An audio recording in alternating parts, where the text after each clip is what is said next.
મંદિર 900 વર્ષ પૌરાણિક મંદિર છે અને સિદ્ધરાજ જયસિંહના સમયમાં બનાવવામાં આવેલ છે.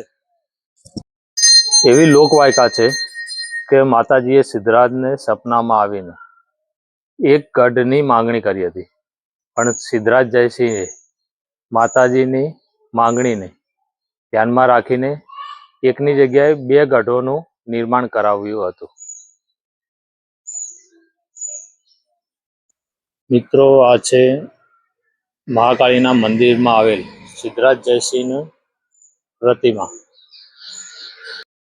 મહાકાળી માતાના મુખમાં 24 કલાક પાન મૂકવામાં આવે છે, જે ભક્તોને પ્રસાદ તરીકે મળે છે.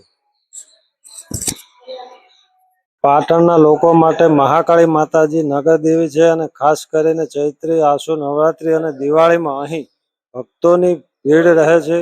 સાથે સાથે દર રવિવારે પણ ભક્તોની ભીડ જોવા મળે છે. માતાજીના મુખમાં 24 કલાક પાન મૂકવામાં આવે છે, જે ભક્તોને પ્રસાદ તરીકે મળે છે.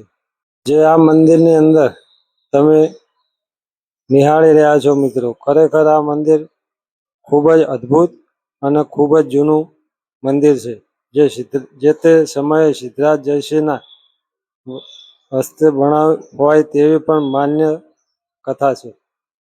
એમાં બિરાજમાન શ્રી કાલિકા માતાજી, કલકત્તામાં બિરાજમાન શ્રી કાલિકા માતાજી,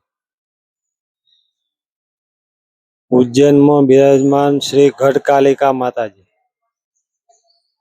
અને આ આપણા પાટણમાં બિરાજમાન શ્રી કાલિકા માતાજી.